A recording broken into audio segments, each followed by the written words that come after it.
Hydroboration बोल रहे थे ना, चलो आ जाओ।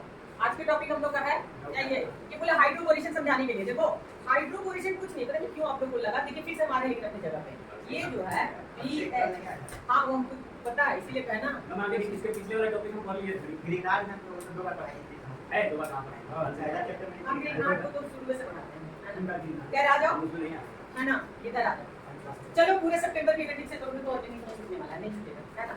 बाकी में कितना पकड़ आ गया है, मतलब तुम 30-35% रेडी हो, ठीक है। अब क्या करना है, बस धीरे धीरे थोड़ा हां रिवीजन रिएक्शन तो वो आ जाएगा है ना, उन्हें कर देंगे, ठीक है। चलो यहां देखो कुछ नहीं है, सिंपल एडिशन रिएक्शन। हाइड्रोपोरेशन क्या है, simple addition reaction. The addition reaction में क्या होता है, रिएजेंट टोटली ऐड।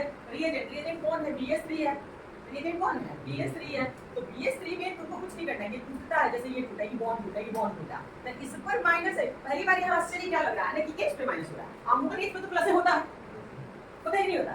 लेकिन फर्स्ट क्यों, क्योंकि बोरोन की नेगेटिविटी कम है। पहली बार बोरोन आ रहा कार्बन के साथ हो तो कार्बन ज्यादा नेगेटिव है, और ऑर्गेनिक में जितना भी एलिमेंट अगर यूज कर रहा है तो सब ज्यादा नेगेटिव है ना। तो मोस्टली वो H+ में टूटता है, लेकिन यहाँ पे H- में टूटता है।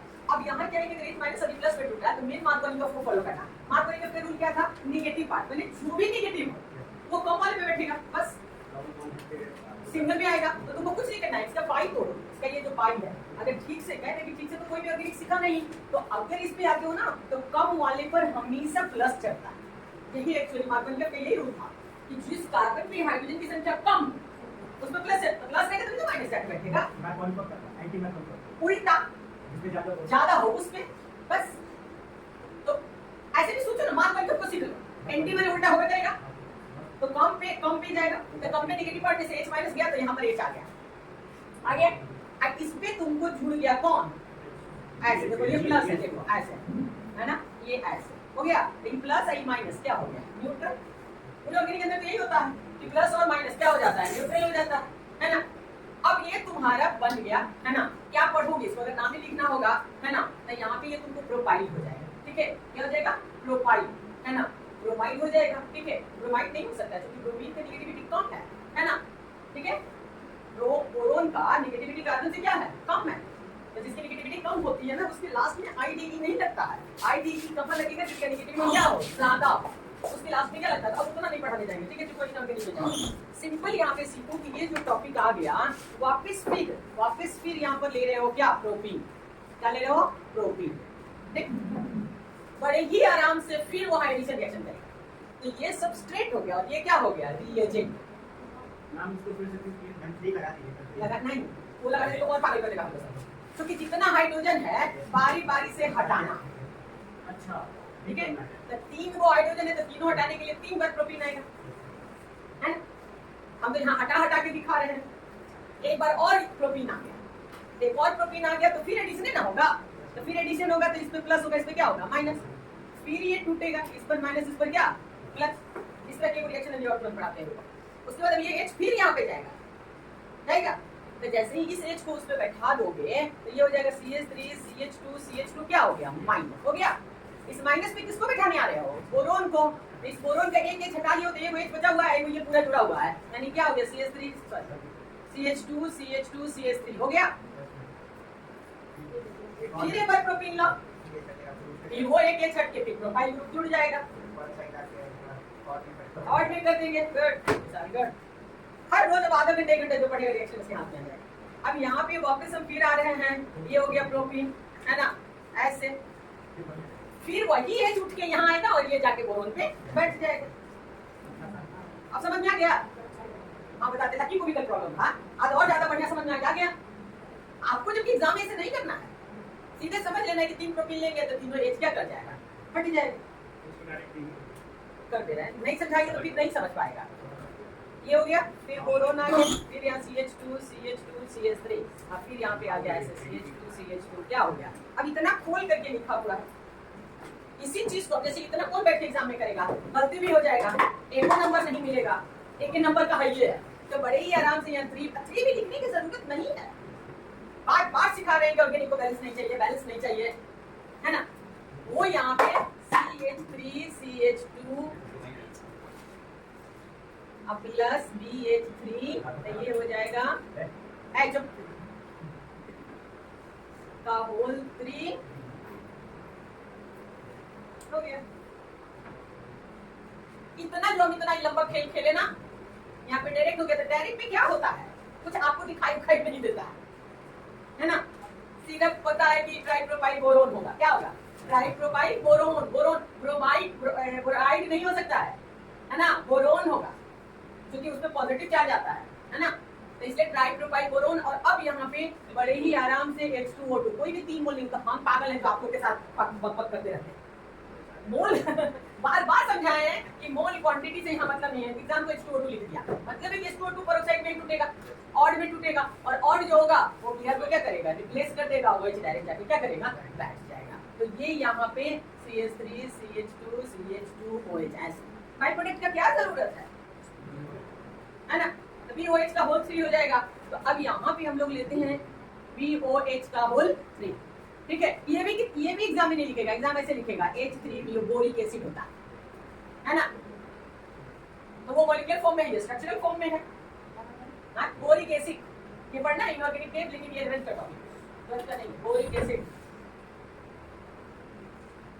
कल क्या कर रहे थे आप लोग? डांट खाने के डर से बैठ गए थे। हाँ, बारिश की वजह से उसमें बारिश। चलिए, डांट के डर से मत छोड़िएगा, ठीक है ना। हाँ, इसलिए क्लास नहीं छूटना चाहिए, फिर आप ही को नुकसान होगा। मारने, इतना मारने वाले इंसान हम नहीं है कि, है ना। पता चला कि मारने अगर ऐसे करते हैं तो हमें तो चोट लगता है, आपको तो लगता नहीं है। कितनों को मारे हैं, मेरा ही हाथ दुखा है, ऐसा थोड़े। सबसे ज्यादा दर्द तुम्हीं से लगता है। चलो, लेकिन आप लोग पढ़ोगे नहीं तो याद कैसे होगा? याद तो करना ही ना है। हो गया। चलिए, आज का ये मेरे प्रिपरेशन ऑफ अल्कोहल खत्म हो गया। हम लोग का अगला प्रिपरेशन ऑफ फिनॉल। चलिए, अगला हेडिंग आपका है प्रिपरेशन ऑफ फिनॉल। हेडिंग लीजिए, प्रिपरेशन ऑफ फिनॉल। लिखिए, पहले लिखिए फ्रॉम हैलोएरेंस। आएगा जो आएगा, क्या आएगा? चलिए, बस हम वहां भी इस बार बताएंगे, बस अब आप याद कर लीजिए। और एंट्री करेगा, है ना। नहीं याद होता तो मन करता है हमारे पकड़ मारने की बात करते हैं तो भाग जाता है। नहीं, चलो लिखो हेडिंग तो preparation of phenol. Preparation of phenol, ठीक है।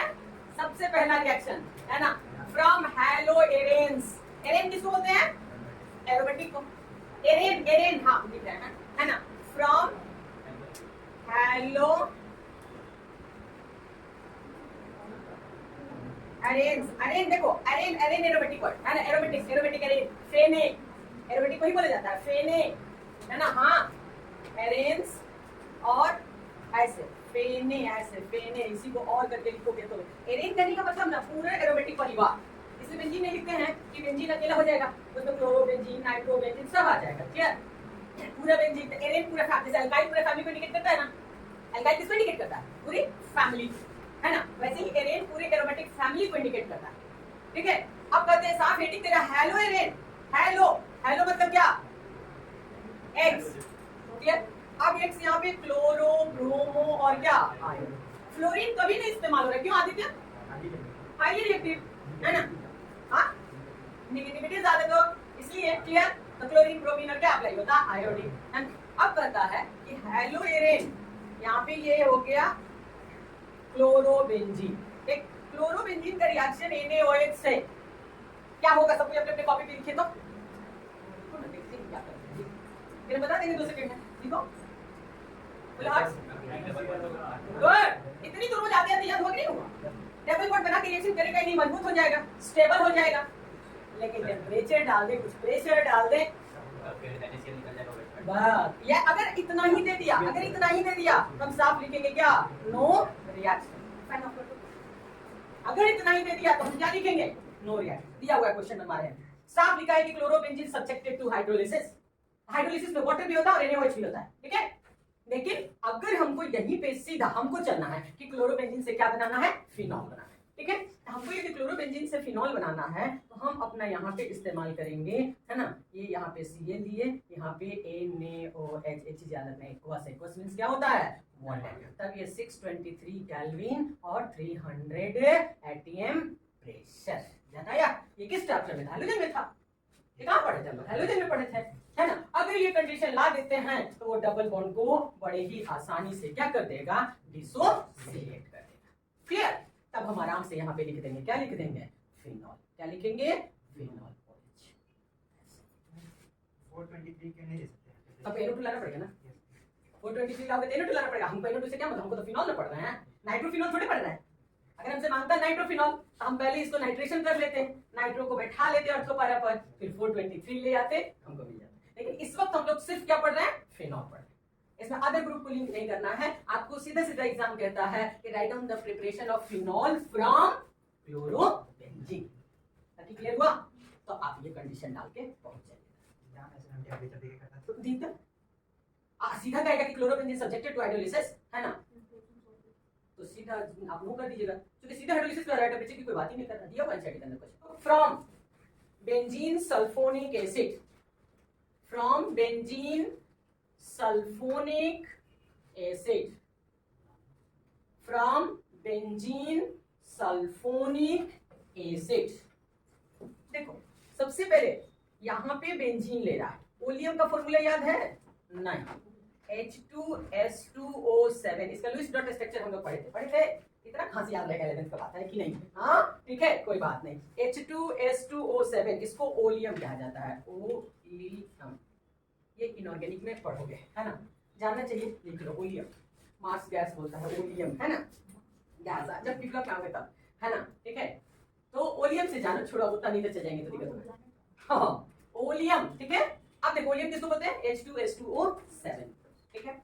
H2S2O7 कहां से है, देखो H2SO4, ठीक है, देख रहे हो H2SO4। हाँ, इसमें क्या जोड़ दे तो SO3 जोड़ सकते हैं, तो क्या बन जाएगा, H2S2O7 बन जाएगा। देख रहे हो ना, तो इसका मतलब है कि सल्फ्यूरिक एसिड में किसका एडिशन हुआ है, SO3 का, ठीक है। तो ये बनता है H2S2O7 जिसको कि ओलियम बोलते हैं, ठीक है। रिएक्शन हीट कर देने के बाद ऐड हो जाएगा। इनऑर्गेनिक रिएक्शन में तो कोई तब तो उस वक्त कैसे क्यों सब खत्म हो जाता है, सिर्फ वहां तो सीधा रटना होता है कि इसे रिएक्ट करेगा तो ये प्रोडक्ट बने। वही तो उतना दूर वहां पे याद करना है। जो ऑर्गेनिक सीख के इनऑर्गेनिक पढ़ता है उसको नहीं अच्छा लगता है, लेकिन जो इनऑर्गेनिक पढ़ के आके ऑर्गेनिक सीखता है ना, तो उसको थोड़ा, क्योंकि ऑर्गेनिक भी बहुत हद तक क्यों कैसे की आदत पड़ जाती है और क्यों कैसे बहुत कम हो जाता है। वहां सिर्फ क्या याद करना रहता है कि ये इसे रिएक्ट करेगा तो यही देगा, फिक्स है। इसलिए इनऑर्गेनिक के कुछ ही सेक्शंस पे कहा जा सकता है कि केमिस्ट्री में रटना है, वरना कहीं रटना नहीं, ठीक है। अब ये कैसे पूछ दिया, कैसे जुड़ गया, है ना, हीट कर दोगे जुड़ जाएगा। चलो अब ये करता क्या है, SO3H देता है। जब इसको तुम तोड़ दोगे तो ये क्या देता है, SO3, है ना, क्या दे रहा है यहाँ पे, SO3H। कैसे, ये ओलियम लिखता है लेकिन हम नहीं लिखते थे। कारण क्या है, क्योंकि मेरी यहाँ पे जो आदत होती थी वो ये होता था कि हम अक्सर H2SO4 लेते थे ऐसे, देखो दिखाते हैं ऐसे, और ये यहाँ से टूट जाता है और इस पे माइनस और इस पे क्या होता है, मेरा अपना तरीका है। अब यही OH किसमें, SO3 में ऐड हो जाएगा, तो दोबारा बन जाएगा क्या, HSO3 बन जाएगा, है ना। HSO4 ना बनेगा, हम भी फाड़ गए, SO3 में ये जुड़ेगा तो HSO4 ना बनेगा, ठीक है ना। तो ये एक्चुअली ये टूट करके ये वाला पार्ट ही इसमें ऐड होता है, समझ गए। हाँ ये जो है यहाँ से हटता है, इस पे माइनस इस पे क्या होगा प्लस, तो क्या बनेगा SO3H, ठीक है। ये प्लस है ना, क्योंकि ये इतना याद है कि नहीं, all aromatic are electrophilic substitution reaction, बात याद है कि नहीं। All aromatic compounds are electrophilic substitution reaction, electrophile attack करेंगे, ठीक है। तो कौन इलेक्ट्रोफाइल, ये नहीं इलेक्ट्रोफाइल हो गया, क्योंकि पॉजिटिव भी है, वैकेंट ऑर्बिटल भी है ना। तो यही एस इस पे आएगा और इसका एच यहाँ से क्या हो जाता है, हाँ H2।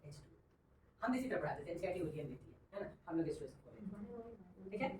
हाँ तो ओलियम में इसलिए बन जाएगा कि किसकी अगर स्ट्रक्चर खींचोगे, तुम लोग को कुछ याद होता ना, कुछ तो याद है नहीं ना, वो तो ना याद रखिएगा। हाँ हाँ ये है, ठीक है, ये स्ट्रक्चर है किसका, ओलियम का, और ये यहाँ से टूटता है, यहाँ से, तभी इस पे प्लस है, इस पे क्या होता है।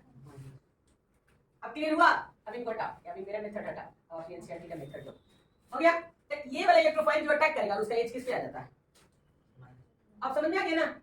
हाँ तो ओलियम का ब्रेकिंग ऐसे है, ये जाके इस पे बैठता है, तो ये मिलता है बेंजीन सल्फोनिक एसिड, SO3H, ठीक है। अब इस बेंजीन सल्फोनिक एसिड पे अगर रिएक्शन करा देते हो NaOH और H प्लस का, ठीक है, NaOH और H प्लस का, तब बनता क्या है, फिनॉल। क्या बनता है, फिनॉल। तो ये यहाँ पे, हाँ ये यहाँ पे देगा फिनॉल क्या बन गया? फिनॉल। चलो अब तुमको अगर एग्जाम में ऐसे पूछ दे कि ये रिएक्शन बेंजीन से क्या है, अब तुमको पूछ देगा क्या कि बेंजीन सल्फोनिक एसिड से फिनॉल बनाइए, तो इतना काट देना स्ट्रक्चर अभी तो बनाए थे फिर से बना दे। अभी पी ब्लॉक, अब तो चलो पी ब्लॉक पढ़ने नहीं है तो बातें अलग है। बहुत अच्छा चीज, लेकिन पी ब्लॉक नहीं पढ़ा करके ना बहुत गड़बड़ी किया है।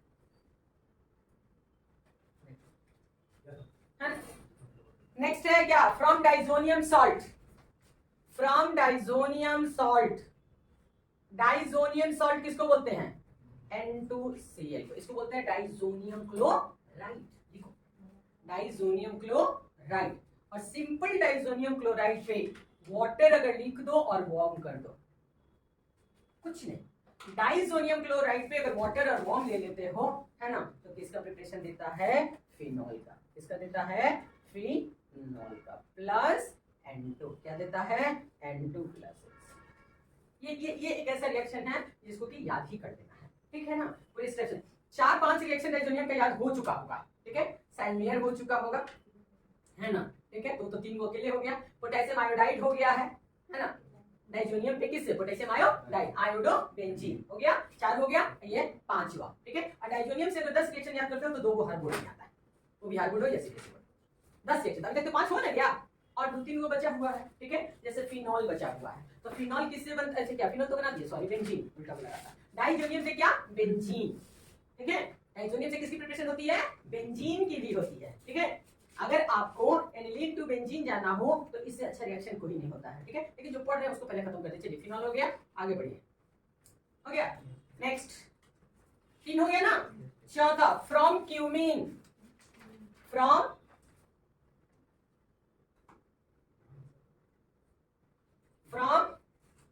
क्यूमीन। क्यूमीन किसको कहते हैं? ये रिएक्शन स्पेशली मेन और मेडिकल के लिए, बोर्ड तो नहीं, है ना, बोर्ड में नहीं आता। जिनको भी मेन और मेडिकल देना है उनके लिए ये reaction infinite time will be आई है। क्लियर? From cumene. क्यूमीन किसको बोलते हैं? Isopropyl benzene. आइसोप्रोपाइल बेंजीन, ये आपका बेंजीन हो गया ऐसे। और आइसोप्रोपाइल किसको बोलते हैं? CH3CH3 सेकेंड कार्बन पे वैलेंस सेल, सेकेंड कार्बन पे वैलेंस सेल, है ना। ये आइसोप्रोपाइल, ये क्या हो गया? बेंजीन। इसी का नाम है क्या? क्यूमीन। इसी का नाम है क्यूमीन। क्लियर? आइसो ऐसे याद करोगे तो याद हो जाएगा। आइसोप्रोपाइल बेंजीन, आइसोप्रोपाइल जल्दी याद होगा। आइसोप्रोपाइल बेंजीन को ही क्या बोलते हैं? क्यूमीन। क्लियर? क्यूमीन को कहता है कि सबसे पहले हम रिएक्शन कराते हैं O2 से। किससे कराते हैं? O2 से, ठीक है। O2 को अगर अपने हिसाब से, वैसे तो बहुत कुछ मैं यहाँ नहीं कर सकती हूँ, है ना, क्योंकि ये जो पार्ट है 1 सेकेंड ऐसे कुछ दिखाने की कोशिश करेंगे तो पॉसिबल है, तो है नहीं तो नहीं।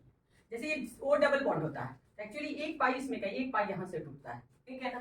तो ये यहाँ से ऐसे टूट के ये O आता है और फिर H यहाँ पे आ जाता है। तो फाइनली ये बनता है, रुक जाओ दिखा दें। ये आया था पिछले साल मेडिकल में, ये आया था बाई प्रोडक्ट। हम आज तक बाई प्रोडक्ट नहीं पढ़ाते थे, आज तक सीधे बना देते थे क्या? फिनॉल। लेकिन हम पिछले साल जब देखे तो मांगा था कि ए प्रोडक्ट क्या होगा, तो ए प्रोडक्ट भी इस बार यही देखें कि ये O, देखो यहाँ पे, है ना, ये O कनेक्ट हो गया किससे? C से। और फिर ये O और ये वाला जो H है यहाँ आ गया, देखो पेरोक्साइड आ गया। ध्यान से देखो, हाँ एक ही बॉन्ड टूटा ना, एक नहीं रहा हो। ये क्या टूटा? यहाँ पे देखो, ये डबल बॉन्ड है ना। तो कभी भी पूरी डबल बॉन्ड मोस्टली ऑर्गेनिक में बहुत कम टूटता है। क्या टूटता है? पाई में टूटता है। पूरे दोनों डबल बॉन्ड ऑर्गेनिक में टूटता है जल्दी। सिर्फ एक केस, पता नहीं अभी तक तुम लोग पढ़े हो कि नहीं पढ़े हो, ओजोनोलाइसिस पढ़े हो?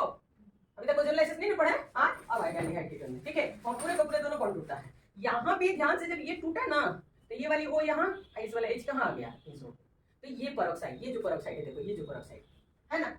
अब इस पेरोक्साइड को कहता है कि वाटर ले लो और H प्लस, एक तरह से कह सकते हो हाइड्रोलिसिस। क्या कह सकते हो? हाइड्रोलिसिस। ठीक, जब हम इसको यही मांगा था पिछले साल मेडिकल में, ठीक है ना, कि इसको O2 दे दिया था, यहाँ A दे दिया था, वैकेंट दे दिया था कि A क्या बनेगा, है ना, और दूसरा फिर B मांगा था, ठीक है। तो A पहले ये बनता है, O2 से रिएक्ट करता है तो ये बनता है, और फिर वाटर और H प्लस से हम लोग रिएक्ट कराते हैं तब ये देखो बनता है। देखो कैसे बनता है, नहीं यहाँ से ये टूटेगा तो ये वाली बॉन्ड डबल हो करके, है ना, कितना बॉन्ड हो जाएगा? डबल होकर कितना हो जाएगा? 2 3 4 5 पॉसिबल है? नहीं नहीं ना, तो बस यही बॉन्ड टूटता ही डबल होता है, बस ये पूरा का पूरा क्या करता है, टूट जाता है, और वो OH इस पे आके क्या करता है, बैठ जाता है। यानी ऐसे बन गया फिनॉल और कीटोन।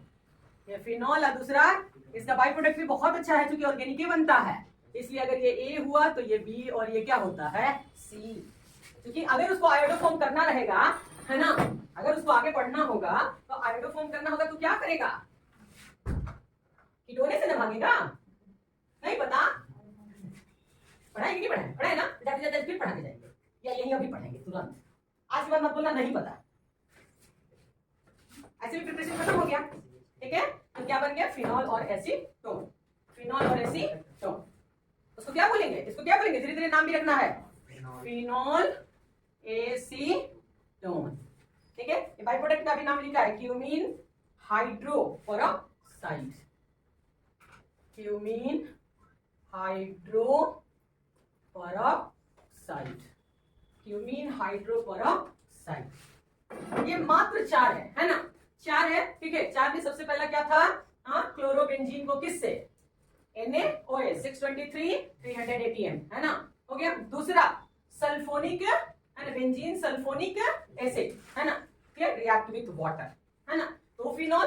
दूसरा डाइजोनियम पे वाटर और वार्म, है ना, ठीक है। हम ज्यादा मिक्स नहीं किया है, डायरेक्ट ज्यादा कर देंगे तो फिर बहुत ज्यादा हो जाएगा, ठीक है। ऐसे याद हो जाएगा कि डाइजोनियम पे वाटर और क्या ले लेंगे, है ना, वार्म, वार्म सिंपल, वाटर भी दे देगा, वार्म नहीं भी लिखेगा, है ना, तो फिनॉल। और लास्ट सबसे इंपॉर्टेंट 2 ही रिएक्शन है इसमें, कौन, एक क्यूमीन और एक डाइजोनियम। बस 4 में से भी 2 आप छांट सकते हैं, 4 में से भी 2 ही रिएक्शन यहाँ पे हमेशा एग्जाम पूछती है, एक क्यूमीन और एक किसको, डाइजोन। उन दोनों को पीपीआई कर दीजिए, इनफिनाइट पीपीआई कर दीजिए, बाकी 2 को जनरल कर दीजिए, कुछ रिएक्शन छटेगा, कुछ कम हो जाएगा, है ना। जब आप याद करने चलिएगा तो मान लीजिए 100 हुआ है ना, तो 100 में से आपका मोटा मोटी 70 रिएक्शन छट जाएगा, है ना। इनफिनाइट पीपीआई कितना, 30 आएगा, वो 30 में से कोई ना कोई 10-20 को पूछ लेता है ना। लेकिन उस 70 में भी हम लोग को डर बना रहता है कि कहीं अगर कोई पूछ दिया तो, ठीक है, दिक्कत हो जाएगा, है ना। हो गया, तो ये 4 प्रिपरेशन हो गया किसका, फिनॉल का। अब रही बात कि यहाँ पे इनको नहीं समझ में आया कि आयोडो फॉर्म क्या होता है, ठीक है, हम बताते जाएंगे, है ना। आयोडो फॉर्म टेस्ट, चलो, ये कहता है कि कौन देता है iodo form, aldehyde and ketone, clear, है ना। Aldehyde and ketone react with I2 in presence of NaOH, ठीक है। हाँ, I2 किससे, I2 किसके साथ, NaOH, यही है। एक लाइन स्टेटमेंट लिखना है, लिख लो, एल्डिहाइड एंड कीटोन्स, देखो, aldehyde and ketones having 3 alpha hydrogen, aldehyde and ketones having 3 alpha hydrogen, है ना, react with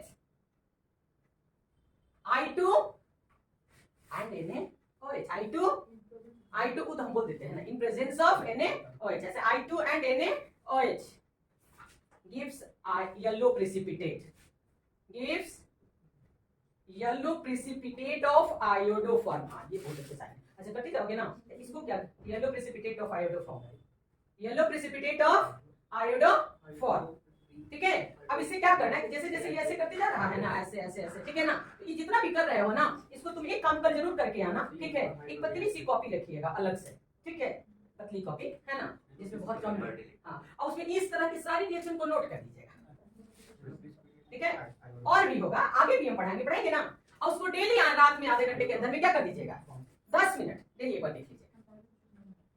तो अभी तो हम कर रहे हैं ना, कर लीजिएगा, ठीक है। हाँ, जैसे रिएक्शन हो गया, ऊर्ज हो गया, फिटिंग हो गया, फ्लिकेंशन हो गया, शॉर्ट्स हो गया, फ्रिडल क्राफ्ट हो गया, हाँ लिखिए ना, 4 पेज में आपका आ जाएगा। आपको एकदम बोलते हैं कि नींद में भी ऑर्गेनिक लिखाएगा, करके तो देखिए, 10 दिन इसमें टाइम दीजिए जो बोल रहे हैं, ठीक है। आ जाओ, अब यहाँ पे हमने कहा था कि I2 first of all substitution reaction दिखाता है। सब्स्टिट्यूशन मैंने क्यों पढ़ाया, अल्फा हाइड्रोजन, क्या, अल्फा हाइड्रोजन, एसिडिक नेचर, रात दिन तो यही बोलते आ रहे हैं, एसिडिक नेचर, है ना, ठीक है। तो देखो ना, देखो फंक्शनल ग्रुप, इसके बाद का कार्बन, अल्फा कार्बन, है ना, और अल्फा हाइड्रोजन, ठीक है। अल्फा हाइड्रोजन बाय नेचर कैसा होता है, एसिडिक होता है, तो जब एसिडिक होगा तो आसानी से H क्या कर देगा, छोड़ देगा, तो H छोड़ देगा तो कितना I, अब यहाँ भी देखो, एग्जाम तुमको कभी नहीं लिखेगा 3I2, कभी नहीं लिखेगा, I2 लिख दिया, हाँ I2 लिख दिया तो हम लोग समझ जाते हैं, है ना, कि यहाँ 3H है, तीनों को रिप्लेस करने के लिए हमको कितना I की जरूरत पड़ेगा, 3, एक I आएगा, एक H हटाएगा ना, बड़ी अच्छी क्वेश्चन है, पहले एक तरफ का हटा लेगा तब दूसरी तरफ हटाएगा, है ना। हम इसलिए लिखवाते हैं कि amount of substitution depend amount of halogen used. कितना हाइड्रोजन यूज कर रहे हो उतना ही सब्स्टिट्यूशन होगा। तो पहले एक साइड का पूरा हो जाता है तब दूसरे साइड होता है। ये नहीं कि इधर का एक वेट छटा दिया फिर इधर का एक वेट छटाएगा, ऐसा नहीं होता। हाँ 6i2 लेंगे तो हम लेवल नहीं करेंगे 6i2 काहे लेंगे ना, काहे लेंगे? हाँ लेंगे तो उसमें अकेले वेट नहीं लेंगे, छोड़ देंगे। 6 होगा ना, ठीक है, इसको एकदम इतना खींचिए ना, ठीक ठीक ठीक, ये 6 है ना, हाँ तो ये 3 को ये छटेगा, तो इसमें का 3 को आई किसके साथ जाएगा? तो 3hi हो गया, हाँ 3 को आई इसमें बैठेगा, 6 नहीं हो गया? बच्चा जैसा एकदम युवा कि नहीं हुआ 3 भाई, लो हो गया ये यार। अब एक बात करें, तुमको माने कि मैम इधर भी करेंगे, तुमको यहाँ भी रखना पड़ेगा ना, 6i2 रखना पड़ेगा। हम नहीं रखेंगे, मेरा काम यदि 3 से हो जा रहा है, तुम क्यों 6 रखेंगे? रखना भी नहीं, रखेंगे तो मन में नहीं करेगा।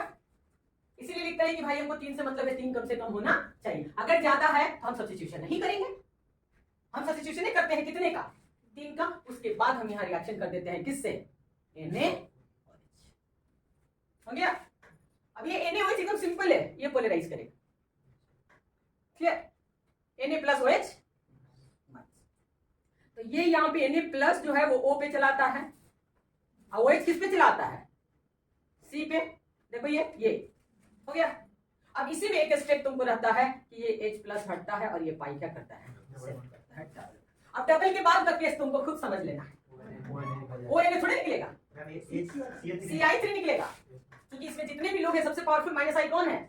Ci3 फ्लोरीन से भी ज्यादा पावरफुल माइनस आई। जैसे ऐसे देखो, इसको ऐसे दिखाया जाता है कि स्लोली धीरे धीरे बैठेगा कि वो किसी से पूछने पड़ जाएगा, इतना ऐसे करके जाते हैं। तो यहाँ पे यही है, जब ये लेके जाएगा, इतना भी जान लो लेके जाएगा, है ना? ये भी कार्बन है, ये भी कार्बन है, लेकिन फिर भी ये कार्बन हाईली इलेक्ट्रोनेगेटिव है इस कार्बन से। समझाओगे क्यों? 3 को माइनस आई है, उसके घर में खाने वाला जाता है, वो हर समय उसका पॉकेट खाली रहता है, छीनते रहता है, तो क्या रहेगा? तो डिपेंड करता है कि किसका कैसा है। तो ये हमेशा माइनस में वही है, सेम चीज है, लेकिन फिर भी ये रिच है और ये क्या है? डेफिशिएंट है, ठीक है? तो यहां से ये निकलेगा और ये H उसके साथ बैठ जाएगा, CHI3 plus CH3 C double bond OONA। ये है तुम्हारा येलो प्रेसिपिटेट। इसको क्या बोलोगे? आयोडोफॉर। हाँ H प्लस चूंकि लेके जाएगा ना, यहाँ माइनस होगा तो उसको कौन बैठेगा?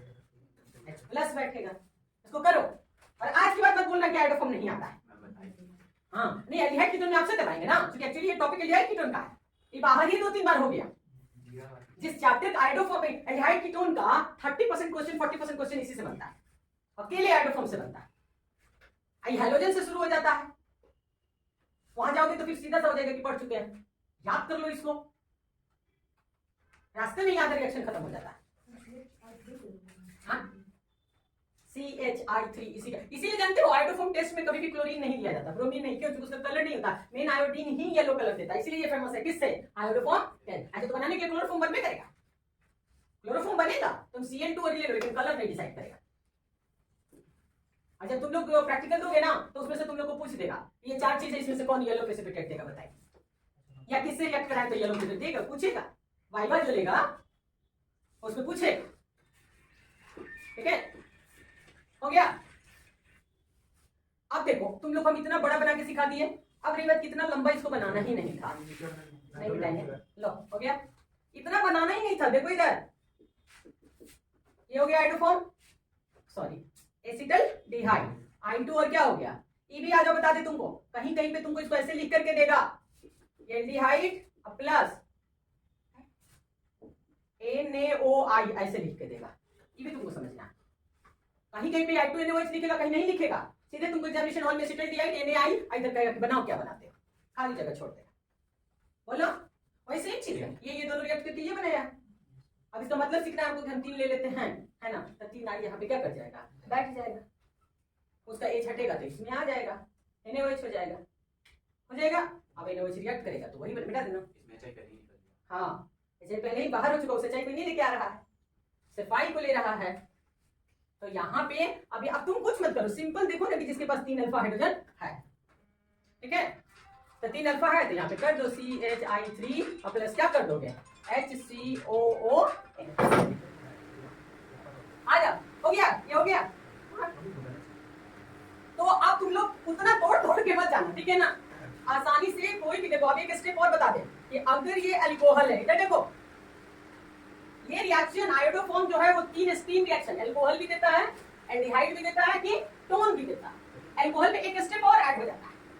जैसे ये अल्कोहल है, इसकी रिएक्शन अगर तुम ऐसे I2 और NaOH जैसे एग्जाम देके छोड़ दिया, तुम ऐसे छोड़ देगा ऐसे, ठीक? तो एक लाइन नीचे लिख लो, hydrogens are powerful oxidizing agent, लिखो hydrogens are powerful oxidizing agent, इसको ऑक्सीडाइज करके एल्डिहाइड में कन्वर्ट करो। Hydrogens are powerful oxidizing agent, जो लिखवा है वो याद कर जाना है कल, ठीक है? अब यहाँ पे देखो कि I2 का पहला काम होगा कि इसको क्या करेगा, ऑक्सीडाइज, और ऑक्सीडाइज में बेसिकली ये दोनों हाइड्रोजन को रिप्लेस करता है, ठीक है? तो ये दोनों देखो क्या बोला कि, बोलो नहीं समझ आ रहा तो बोलो समझाएंगे, रिमूवल ऑफ हाइड्रोजन रिडक्शन, ठीक है? अब वो जो रिमूव करता है उसको फिर क्या कहते हैं, ऑक्सीडाइजिंग कहते हैं। रिडक्शन को क्या कहते हैं, ऑक्सीडाइजिंग कहते हैं। वो तो ये ऑक्सीडाइजिंग, ये इसको ऑक्सीडाइज करके, है ना, दोनों H या दोनों I, यहाँ पे बाहर हो गया 2HI, और ये मिला तुमको क्या, Ld। यहाँ पे 4 मोल I2 इस्तेमाल होगा, पहले एक इस्तेमाल हो गया, ठीक है, पहले इस्तेमाल हो गया एक, अब कितना होगा 3, अब कितना होगा 3I2, ठीक है? I के साथ NaOH यहीं पे रख देते हैं, एक्चुअली इसको नहीं लिखने का तरीका है, तो ये हो जाएगा क्या, 3 आएगा, आएगा ना, आए, बाकी सॉल्ट बन जाएगा, तो ये हो जाएगा CHI3 प्लस, क्या करते हैं ऐसा हम लोग आदत है ना हमारा, बाकी लोग का क्या हम नहीं जानते हैं कि बिना मैकेनिज्म हमको लगने लगता है पता नहीं क्या, डायरेक्ट रिएक्शन हमसे नहीं हो पाती, आप बताने लगते हैं, अब बनाने का स्टेपिंग दे दो तो कहां से कहां चला जाएगा, अपने आप रिजल्ट आ जाएगा। क्लियर? लिखो ये तीनों चीज वापस एल्डिहाइड कीटोन में बनाना था जो आज खत्म, अगर याद कर ले तो उस दिन तो बोल रहे कि मैम आप बैठ जाइए हम बना रहे हैं, अंजलि हंस रही है कि तो नौबत ही नहीं आएगा, है ना, कि कोई कह दे कि आप बैठ जाइए, नौबत आ जाएगा, हम बाहर रोज उतना ही पढ़ा रहे जितना आपको क्या हो जाए याद हो जाए। अब यही एक ऐसा चैप्टर है जिसमें फिजिकल प्रॉपर्टी कूट के पूछता है, एल्केन एल्कीन एल्काइन हैलोजन में थोड़ा कम पूछता है फिजिकल, और केमिकल ज्यादा पूछता है, लेकिन अल्कोहल वाला ये एक चैप्टर ऐसा है जिसमें फिजिकल प्रॉपर्टी भर भर के पूछता है। फिजिकल प्रॉपर्टी में क्या आता है, melting point, boiling point, solubility, clear? हाँ ना, फिजिकल में मेल्टिंग, बॉइलिंग, डेंसिटी, सॉल्युबिलिटी, है ना, यही सब आता है। तो इसमें क्यों मेल्टिंग और बॉइलिंग पॉइंट पूछता है, क्योंकि हर एक का आंसर एक ही होगा, हाइड्रोजन बॉन्डिंग। क्या होगा, क्योंकि जहां भी वो है वहां किसका फॉर्मेशन करेगा, हाइड्रोजन बॉन्ड का फॉर्मेशन करेगा। क्लियर? तो ये लिखो हेडिंग दो, फिजिकल प्रॉपर्टीज, देखो फिजिकल प्रॉपर्टीज,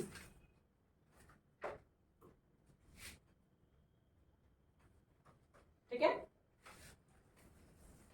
देखो तो, the boiling point of alcohols and phenols increases, the boiling point of alcohols and phenols increases with increase in the number of, and the boiling point of alcohols and phenols increases with increase in the number of carbon atoms, number of carbon atoms, bracket में लिखो तो, increase in van der Waals forces, increase in van der Waals forces,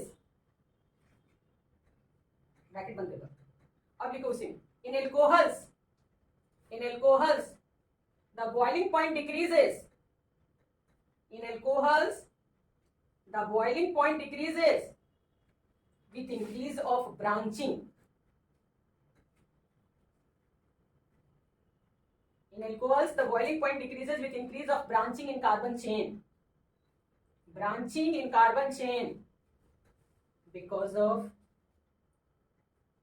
of decrease in van der Waals forces, because of decrease in van der Waals forces with a decrease in surface area, with a decrease in surface area। ये line हम आज तक नहीं पढ़ाए थे किसी बच्चे को, आज मैंने पहली बार लाइफ में कार्बन पे कुछ बोला है, ठीक है? नंबर ऑफ कार्बन बढ़ेगा तो बॉइलिंग पॉइंट क्या करेगा, बढ़ेगा। रीजन पूछेगा क्यों, क्या कहोगे, वैन डेर वाल्स फोर्स, ठीक है? अब है क्या कि ब्रांचिंग होगा तो बॉइलिंग पॉइंट क्या करेगा, घटेगा, तो वैन डेर वाल्स फोर्स क्या करेगा, डिक्रीज करेगा, सरफेस एरिया क्या करेगा, डिक्रीज। तो नॉर्मल बात है जो सब जगह लगता है, ठीक है? लेकिन एक्चुअली जो क्वेश्चन आता है कि यदि मॉलिक्यूलर फॉर्मूला सेम हो, ठीक है, या मॉलिक्यूलर रेट सेम हो बट बॉइलिंग पॉइंट डिफरेंट,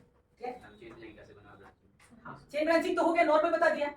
अब जैसे मान लो कि हम बताते थे शुरू से, जो हम पढ़ाते थे कि मॉलिक्यूलर वेट से बॉइलिंग पॉइंट क्या करता है, इंक्रीज करता है। हम ये पढ़ा है ना कि जहां भी मॉलिक्यूलर वेट पड़ेगा उसका बॉइलिंग पॉइंट क्या करता है, बढ़ता है। ठीक है, लेकिन यहाँ भी करता है कि अगर मॉलिक्यूलर वेट सेम है, जैसे देखो C2H6O, ठीक, इसे दो टॉपिक है, यही क्वेश्चन आता है, CH3 CH2OH, ये हो गया एथेनॉल, और दूसरा हो गया मेथॉक्सी मीथेन। इन दोनों में किसका बॉइलिंग पॉइंट बोलो? पहले वाले का ज्यादा होगा। क्यों अर्स? कार्बन कार्बन कनेक्टेड है साथ में। नहीं नहीं, इसलिए तो बोले उस लाइन को हम फर्स्ट टाइम लाइक में कभी आता होता नहीं, अभी आएगा नहीं आएगा, लेकिन आजकल हम थोड़ा देखते हैं कि कुछ कुछ स्टेटमेंट दे रहा है ना। लेकिन आज तक जो एग्जाम में आता रहा है वो यही आया है, इथाइल अल्कोहल है high boiling point than ether. Why? Due to hydrogen bonding, क्योंकि एथेनॉल हाइड्रोजन बॉन्ड बनाएगा, है ना, और ईथर नहीं बनाएगा। ठीक है, क्योंकि ईथर में O से कार्बन जुड़ा हुआ है, O से H नहीं जुड़ा हुआ है, जबकि यहाँ O से कौन जुड़ा हुआ है, H। हाइड्रोजन बॉन्डिंग का इंपॉर्टेंट कंडीशन हम रात दिन पढ़ाए हैं, है ना, कि हाईली इलेक्ट्रोनेगेटिव एटम, है ना, linked with hydrogen atom. Clear? Highly electronegative होना चाहिए, है ना, जिसमें ऑक्सीजन डायरेक्टली हाइड्रोजन से, जबकि ये किससे है, कार्बन। क्लियर है ना, इनका मॉलिक्यूलर वेट सेम है ना, दोनों का बॉइलिंग पॉइंट क्या होना चाहिए था, सेम। लेकिन दोनों के बॉइलिंग पॉइंट में जमीन और आसमान का अंतर है ना। सबसे ज्यादा किसका होता है, अल्कोहल का। क्यों होता है, क्या रीजन डालेंगे, है ना, सिंपल, है ना, ड्यू टू, है ना, intermolecular hydrogen bonding. Clear? Hydrogen bond जहां जहां, अब एक सिंपल बात बोलते हैं इस चैप्टर को छोड़ करके, ठीक है, सबसे ज्यादा पूरे ऑर्गेनिक के अंदर मान लीजिए कि ऐसे ले लेता है चीज है, इसको क्या बोले हम, इससे अच्छा आपको क्वेश्चन दे देते हैं, तभी पढ़ा देंगे। चलिए निकलिए, तो एनसीईआरटी निकालिए, तो निकालिए, उस पर समझाना मेरे लिए ज्यादा आसान हो जाएगा। एग्जाम्पल 11.3, चलिए एग्जाम्पल 11.3, ये वो कर लीजिएगा, सारा कंटेंट समझ में आ जाएगा। एग्जाम्पल 11.3 मिला, अंजलि मिला? हाँ, क्वेश्चन को पढ़िए, है ना, पढ़िए।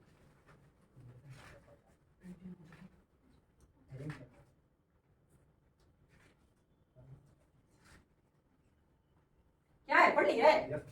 क्या कर रहा है?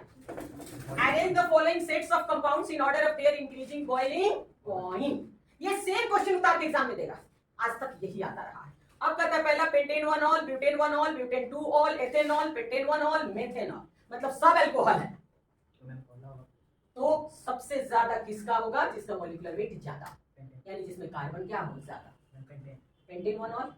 उसके बाद इसमें मस्त है ब्यूटेन 1 ऑल और ब्यूटेन 2 ऑल, दोनों का मॉलिक्यूलर वेट सेम है, लेकिन होगा ये 2 क्या 2 बोले आप लोग, नहीं समझ। ब्यूटेन 2 उसका ज्यादा होगा, ब्यूटेन 1 ऑल का कम होगा।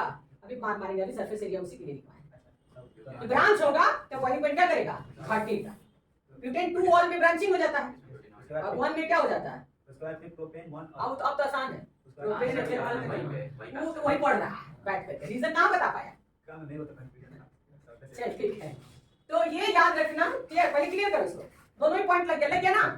सबसे पहले आप मॉलिक्यूलर वेट को फर्स्ट में रखना, ठीक है, उसके बाद लगेगा मॉलिक्यूलर वेट सेम है, ठीक है, फंक्शनल ग्रुप भी सेम है, तब सरफेस एरिया लगेगा, वैन डेर वाल लगेगा, समझ में आया? अगर फंक्शनल ग्रुप सेम है, मॉलिक्यूलर वेट भी सेम है, ठीक है, तब जाएंगे सर किस पे, वैन डेर वाल। अब बाद में तो फिर कार्बन कम हो गया। अब असली क्वेश्चन नीचे है, वो देखो ना,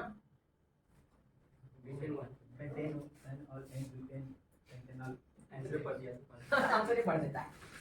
सेकेंड क्वेश्चन में अल्कोहल भी है, ब्यूटेन भी है, अल्डिहाइड भी है और एथॉक्सी भी है। मेरी बात सुनो, एल्डिहाइड भी है, ईथर भी है, अल्कोहल भी है और एल्केन भी है, ठीक ना। पहले तो फंक्शनल ग्रुप पे खेल हो गया, कार्बन बाद में देखेंगे, अलग अलग फंक्शनल ग्रुप आ गया। इसी बात को हम बताने जा रहे थे, है ना, कि जब डिफरेंट फंक्शनल ग्रुप हो जाए तब क्या करोगे। अब हम बताते हैं, उसके बाद क्वेश्चन करना, है ना। क्योंकि सबसे पहले याद रखना कि अगर नंबर ऑफ कार्बन सेम है और ओइक एसिड है तो इससे ज्यादा बॉइलिंग पॉइंट किसी का नहीं होता है। अगर नंबर ऑफ कार्बन सेम है और अल्कोहल, मतलब ओइक के बाद दूसरा नंबर आता है किसका, अल्कोहल का। अल्कोहल के बाद तीसरा नंबर आता है एल्डिहाइड का, लेकिन इसमें भी कहीं एक्सेप्शन है एक जगह, कीटोन करके, लेकिन होता ऐसा ही है। तब इसके बाद इसका नंबर आता है कीटोन का, फिर इसके बाद नंबर आता है ईथर का, और इसके बाद नंबर आता है प्रोपेन या ब्यूटेन, जो भी कह रहे हैं। मतलब सबसे कम किसका हो गया, सैचुरेटेड का। देख लो हम क्या लिख रहे हैं, ओइक एसिड टॉप में रहता है, उसके बाद कौन रहता है, अल्कोहल, उसके बाद एल्डिहाइड, फिर कीटोन, फिर ईथर, फिर एल्केन। लेकिन एक जगह ऐसा भी है ना, कि कीटोन आगे आया है कीटोन और एल्डिहाइड चैप्टर में, ठीक है ना, तो वो वहां पे आएगा। लेकिन नॉर्मल केस में इसी तरह से होता है, नॉर्मल केस में। इसलिए आपका यहाँ पे जो आंसर है वो कर लीजिए, है ना। ऐसे भी लिख सकते हो, हम तो नंबर ऑफ टर्म लिख सकते हैं, acid, alcohol, aldehyde, ketone, ether और एल्केन। हाँ, फंक्शनल ग्रुप। अगर फंक्शनल ग्रुप अलग अलग है तो ये दो जगह से हाइड्रोजन बॉन्डिंग बनाता है, ये एक जगह से ये थोड़ा कमजोर बनाता है, उससे कमजोर ये बनाता है, ये बहुत कमजोर और ये बनाता है। तो जैसे जैसे हाइड्रोजन बॉन्डिंग वीक बढ़ता जाएगा बॉइलिंग पॉइंट उसका क्या होता जाएगा, घटता चला जाएगा। जिसको भी अगर ये याद है तो फिर वो कभी इस टॉपिक से क्वेश्चन गलत नहीं कर पाएगा।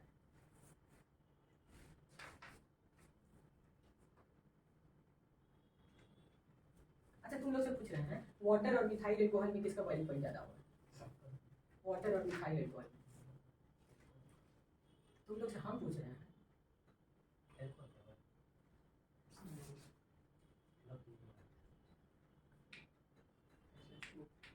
क्या पूछे थे? सॉल्युबिलिटी का भी गेम यही है। सॉल्युबिलिटी सबसे ज्यादा सॉल्युबल कौन होगा? इसमें हाइड्रोजन बॉन्डिंग बनेगी। जो भी मॉलिक्यूल्स हाइड्रोजन बॉन्ड फॉर्म कर लेता है उसकी सॉल्युबिलिटी वाटर में क्या कर जाएगा, increase. Acetic acid is more soluble. तो all alcohols are soluble in water due to hydrogen. Clear हो गया? अब मेरा जो क्वेश्चन था वो तो हट गया। मेरा क्वेश्चन था क्या, मिथाइल अल्कोहल और वाटर। बोलो किसका? वाटर से कम होता है। क्यों कम होता है? हाँ? क्या होगा बताओ दीजिए। अल्कोहल का ही बॉइलिंग पॉइंट ज्यादा होगा क्योंकि उसमें मॉलिक्यूलर वेट भी ज्यादा होता है और हाइड्रोजन बॉन्डिंग भी क्या करता है, बढ़ता है। दोनों ही केस होता है ना। हाँ, इसमें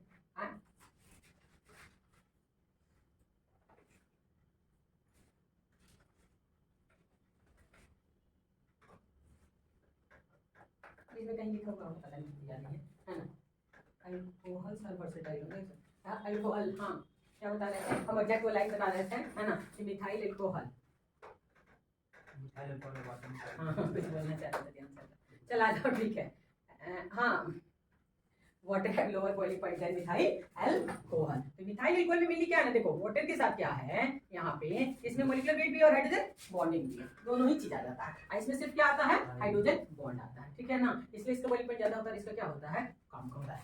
वाटर का क्या होता है, कम होता है। वही देख रहे थे, है ना, मेरे ध्यान से पढ़िए कहीं हट रहा है, ठीक है जो आएगा बताएंगे, है ना। लेकिन हर टॉपिक में, है ना, इस चैप्टर में बॉइलिंग पॉइंट और सॉल्युबिलिटी सीधा एक क्वेश्चन हम बॉन्डिंग में पढ़ाए थे। आप लोगों को तो बॉन्डिंग की बात कहां से याद आएगा, लेकिन हम बताए थे कि why ethyl propyl alcohol is soluble in water but propane are not. तो प्रोपाइल अल्कोहल जो है वाटर में सॉल्युबल होता है लेकिन प्रोपेन नहीं होता है। क्यों? अल्कोहल जो है वो वाटर के साथ क्या फॉर्म करता है, hydrogen bond. Propane are not, propane water के साथ हाइड्रोजन बॉन्ड नहीं बनाता, इसलिए प्रोपेन कभी भी पानी में घुलता नहीं है। बेंजीन, टॉलिन ये सब पानी में नहीं घुलता, होता है नहीं घुलता है। इसके पीछे का रीजन होगा पोलर और नॉन पोलर, जो कि वाटर पोलर होता है और वो क्या होता है, नॉन पोलर। लेकिन अल्कोहल जो है वो पानी में घुलता है, इसका कारण क्या होगा, हाइड्रोजन। हाँ, इस चैप्टर में पास, इस चैप्टर में कुछ क्वेश्चन है तो थोड़ा सा संभल के आंसर दे दोगे तो निकल जाओ।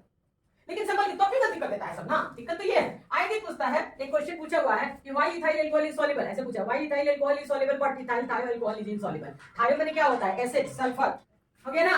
तो ये आपका फिजिकल प्रॉपर्टी यहाँ पे क्या हो गया, खत्म हो गया, हो गया। अब क्या बचा है, लिखिए केमिकल रिएक्शन, लिखिए केमिकल रिएक्शन। देखो केमिकल रिएक्शन, ये बता दो अल्कोहल इलेक्ट्रोफाइल है या न्यूक्लियोफाइल है? अल्कोहल इलेक्ट्रोफाइल है या न्यूक्लियोफाइल है? खुद अल्कोहल क्या है, न्यूक्लियोफाइल। माइनस के साथ इसमें क्या न्यूक्लियोफाइल, ये खुद न्यूक्लियोफाइल है, ठीक है। अब इसके साथ जो रिएक्ट करने वाले लोग आएंगे वो देखा जाए कि क्या करेगा, क्योंकि तो हमेशा देगा तो मोस्टली यहाँ कौन आएंगे, लेने वाले आएंगे, ठीक है ना। लेकिन खैर सिंपल ये अकवास बकवास किया है ना। पहला यहाँ केमिकल रिएक्शन में ये पढ़ लिया जाए कि केमिकल रिएक्शन में 3 तरह का अल्कोहल दिखाई देगा। 3 तरह का अल्कोहल कौन कौन सा, प्राइमरी अल्कोहल, किसे कहते हैं प्राइमरी अल्कोहल, 1 डिग्री, ठीक है ना। तो ये कहते हैं कि जब 1 डिग्री अल्कोहल लेते हैं तो अमूमन ये H+ छोड़ता है, इसलिए ये किस नेचर का होता है, प्राइमरी अल्कोहल 90% रिएक्शन क्या देगा, H+, लेकिन हम 90 बोल रहे हैं, 10% बचा, ठीक है। दूसरा भी अगर चलते हैं, सेकेंडरी भी चलते हैं तो वो भी यहाँ पे क्या देगा, हाँ एसिडिक। और तीसरा जो होता है वो क्या होता है 3 degree. 3 degree completely OH replace होता है बेसिक नेचर। लिखो लिखो अब लिखो पहला रिएक्शन लिखो रिएक्शन विथ मेटल्स। लिखो लिखो रिएक्शन इसका फर्स्ट स्टार्ट हो रहा है रिएक्शन विथ मेटल।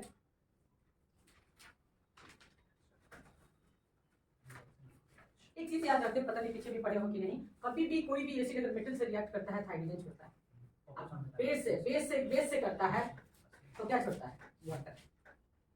ये फिक्स होता है वही ऑर्गेनिक ऑर्गेनिक कुछ भी फिक्स होता है। तो चूंकि ये एसिडिक शो कर रहा है, कौन एसिडिक शो कर रहा है प्राइमरी। इसको यदि सोडियम से कराते हो तो क्या बनेगा बताओ सोडियम एथॉक्साइड। क्या बनेगा। इसका इस्तेमाल कहां किए थे लकी सोडियम एथॉक्साइड का इस्तेमाल कहां हुआ है। यूज ऑफ सोडियम एथॉक्साइड बोलो Vishal. Sodium ethoxide Williamson synthesis. Williamson synthesis Williamson में था alkyl halide react with sodium alkoxide ethoxide. इसीलिए देखना कि विलियमसन भी क्या करता है अल्कोहल ले लेता है सोडियम ले लेता है हाइड्रोजन डाल देता है। ऐसे भी रिएक्शन पूछा हुआ है ऐसे पूछा हुआ है ऐसे ये ऐसे ले लिया इस तरह से अब प्लस ले लेता है ऐसे है ना और ऐसे बच्चों को लगता है क्या पढ़ा दिया ऐसे लेता है दिया हुआ है। तो क्या करेगा ये दोनों रिएक्ट करके इसको देगा हाँ ये रिएक्ट करेगा किसके साथ हाइड्रोजन के साथ और फॉर्मेशन किसका देगा ईथर। लिखने का तरीका है लिखने की टेक्निक भी नहीं पता होगा तो नहीं रिएक्शन लिखा पाएगा आप लोग ठीक है क्योंकि मालूम होना चाहिए कि ये और ये मिल करके देता है CONA ऐसे ठीक है। अब यहां से NaCl बाहर होकर क्या बनाएगा ईथर बनाएगा। समझ आ रही मेरी बात। किस रिएक्शन को कहां से कब इस्तेमाल कर देगा है ना इतनी पकड़ आपको आनी चाहिए। आइए हम लिखिए दें ऐसे बन गया C2H5 और NaCl बाहर ईथर बन गया। पढ़ाने चले थे ऊपर ना सिर्फ H लिख दोगे और H2 में बहुत बड़ा फर्क है ना।